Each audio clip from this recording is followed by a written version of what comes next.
नमस्कार। इस समय की बड़ी खबर आ रही है महाराष्ट्र से। दरअसल मुखपत्र जो है सामना शिवसेना का, उसके नए संपादक बना दिए गए हैं उद्धव ठाकरे और बनते ही एनसीपी और ममता बनर्जी को निशाने पर लिया गया उद्धव ठाकरे की तरफ से। दरअसल पूर्व मुख्यमंत्री उद्धव ठाकरे ने कहा कि पुलिस ने राहुल गांधी के साथ धक्का मुक्की की, प्रियंका गांधी को पुलिस खींचते और घसीटते हुए ले गई। राहुल गांधी ने निडर होकर कहा कि मैं आपकी ईडी से नहीं डरता, चाहे जो कार्रवाई करो। तो ये तमाम बातें लिखी गई उद्धव ठाकरे की तरफ से ये सामना का संपादक बनते ही। दरअसल महाराष्ट्र के पूर्व मुख्यमंत्री उद्धव ठाकरे ने शिवसेना के मुखपत्र सामना के मुख्य संपादक के रूप में जो है कार्यभार अब संभाला है। और उद्धव ठाकरे के कार्यभार संभालने के साथ ही सामना में जो प्रकाशित हुआ है नया लेख, उसमें एमवीए यानी कि महाराष्ट्र विकास अघाड़ी के पूर्व सहयोगी एनसीपी के साथ साथ तृणमूल कांग्रेस और बाकी विपक्षी दलों पर निशाना साधा गया है। संपादकीय में ये कहा गया कि जो जरूरी वस्तुएं हैं उन पर जो है बेरोजगारी और जीएसटी वृद्धि के खिलाफ कांग्रेस की तरफ से जो पिछले सप्ताह राष्ट्रव्यापी आंदोलन किया गया, लेकिन इस आंदोलन में एनसीपी, तृणमूल कांग्रेस सहित तमाम विपक्षी दल शामिल नहीं हुए, इसको लेकर के लिखा गया। आपको बता दें कि इससे पहले संजय राउत इसके मुख्य संपादक थे और संजय राउत ने हिरासत में जो है सामना का कॉलम लिखा। इस तरह के आरोप उन पर लग रहे हैं और ईडी अब इस पर पूछताछ करेगी। दरअसल संजय राउत के साप्ताहिक कॉलम रोक टोक को लेकर ईडी अब राउत से पूछताछ करेगी कि उन्होंने जो है हिरासत में रहते हुए कैसे लिखा, और इस दौरान पता लगाया जाएगा कि ये उन्होंने ही लिखा या फिर अवैध तरीके से इसको जेल के बाहर जो है किया गया, या फिर इसका उनसे कोई लेना देना नहीं है। दरअसल शिवसेना सांसद संजय राउत के सामने नई मुश्किलें खड़ी होती दिखाई दे रही हैं। अब ईडी की तरफ से जो है पार्टी के मुखपत्र, शिवसेना पार्टी के मुखपत्र सामना में जो कॉलम लिखा गया उसको लेकर संजय राउत की जांच की तैयारी यहां पर चल रही है। खबर है कि शिवसेना सांसद के नाम से अखबार में जो कॉलम प्रकाशित हुआ है, जबकि इस समय तो वह हिरासत में है, तो ये कैसे प्रकाशित हो सकता है। और ईडी अब पता लगाएगी कि इस कॉलम से राउत का क्या कोई कनेक्शन है या फिर नहीं, और किस तरह से इसको जो है हिरासत में रहते हुए जो है भेजा गया। और नियम क्या है आपको बता दें, दरअसल मीडिया रिपोर्ट्स के मुताबिक ईडी सूत्रों के हवाले से ये बताया गया है कि अगर कोर्ट की तरफ से कोई विशेष अनुमति मिलती है तो ही राउत कस्टडी में रहते हुए कॉलम या फिर आर्टिकल लिख सकते हैं, नहीं तो नहीं लिख सकते।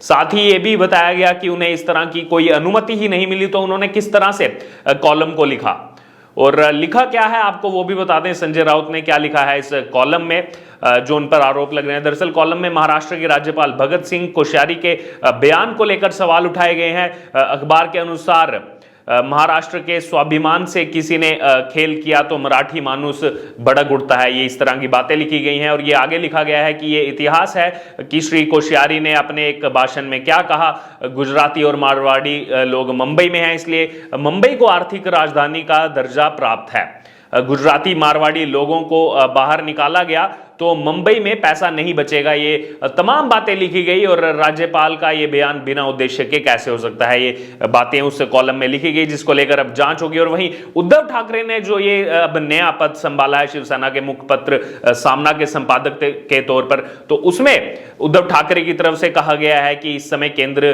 की जो मोदी सरकार है ईडी और सीबीआई को विपक्षी दलों के नेताओं के पीछे भेज रही है, उनको निशाने पर लिया जा रहा है ताकि विपक्ष की एकता को कमजोर किया जा सके। और उसके बावजूद विपक्ष दल एक साथ ना आकर अलग अलग राह पर चल रहे हैं, तो ये उन विपक्षी दलों पर निशाना साधा गया है। और अब विपक्षी दलों के नेताओं ने कांग्रेस के आंदोलन से किनारा कर लिया, इसको लेकर बात की गई है उसमें, और कहा गया कि ये लोकतंत्र के लिए बेहद चिंताजनक है। और राहुल और प्रियंका गांधी की उसमें जो है तारीफ की गई, सराहना की गई उद्धव ठाकरे की तरफ से। और आपको बता दें कि सामना के मुख्य संपादक शिवसेना सांसद संजय राउत, जो पहले इसके मुख्य संपादक थे, इस समय पत्राचार मामले में ईडी की जो है हिरासत में है। और अब पूर्व मुख्यमंत्री उद्धव ठाकरे ने जो है सामना के मुख्य संपादक के रूप में कार्यभार संभाला है, और उनका कार्यभार संभालते ही ये संपादकीय को प्रकाशित किया गया था।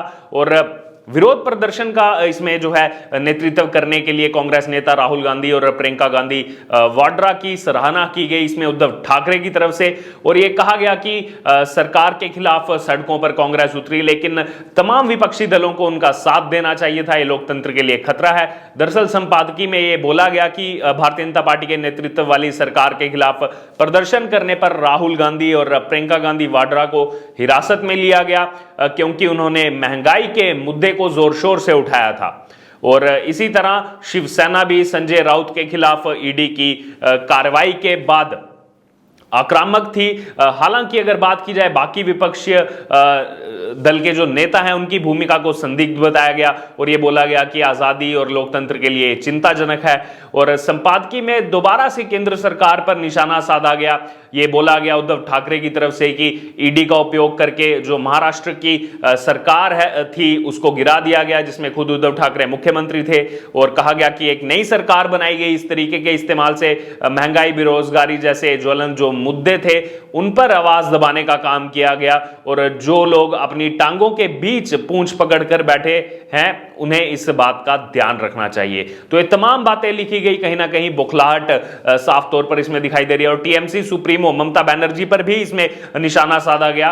किसी समय ये सब एक साथ थे, और शिवसेना ने ऐसा पहली बार किया गया है जब पश्चिम बंगाल की मुख्यमंत्री और तृणमूल कांग्रेस की सुप्रीमो ममता बनर्जी पर भी निशाना साधा गया है। दरअसल शिवसेना ने कहा कि यह बेहद गंभीर लगता है कि टीएमसी सांसदों ने मामूली कारणों से उपराष्ट्रपति चुनाव में मतदान ही नहीं किया। इसको लेकर घेरा गया और बंगाल में ईडी और सीबीआई की सियासी हरकतें तेज हो गई। राहुल और सोनिया गांधी को भी ईडी ने निशाना बनाया है, लेकिन वह फिर भी महंगाई और बेरोजगारी के खिलाफ सड़कों पर हैं। तो यहां पर तारीफ की गई लगातार राहुल गांधी, प्रियंका गांधी की, और निशाने पर थी ममता बनर्जी। और भारतीय जनता पार्टी के खिलाफ बोला गया कि विपक्षी पार्टियां जो हैं एकजुट हो जाएं। शिवसेना ने मुखपत्र सामना के जरिए इसमें कहा कि हम विपक्षी दलों को अपने मतभेदों को दूर करना होगा और भारतीय जनता पार्टी का मुकाबला करने के लिए हमें एकजुट होना होगा। इसकी सलाह उद्धव ठाकरे की तरफ से दी गई। और भाजपा की ताकत विपक्ष के जो है विघटन में निहित है, ये कहा गया। और साथ में ही बाकी विरोधियों के लिए भी ये एक सबक है, और अगर कोई वास्तव में निडर है तो उसको इससे सबक लेना चाहिए। तो ये तमाम बातें उसमें की गई। तो कहीं ना कहीं यहां पर अगर बात की जाए तो उद्धव ठाकरे अब जो लेख लिख रहे हैं मुखपत्र, शिवसेना के मुखपत्र सामना में, उसे साफ तौर पर जाहिर हो रहा है कि किस तरह से जो उन पर आरोप लगते आए हैं कि किस तरह से कांग्रेस सरकार की जो है गोदी में जाकर के पहले भी वो बैठते रहे हैं, उद्धव ठाकरे बैठते रहे हैं, उसका प्रमाण उन्होंने दोबारा से दे दिया। और यहां पर सवाल यह बनता है कि अगर उनको कांग्रेस का ही साथ अभी भी देना है तो फिर राष्ट्रपति चुनाव में वो झुके क्यों।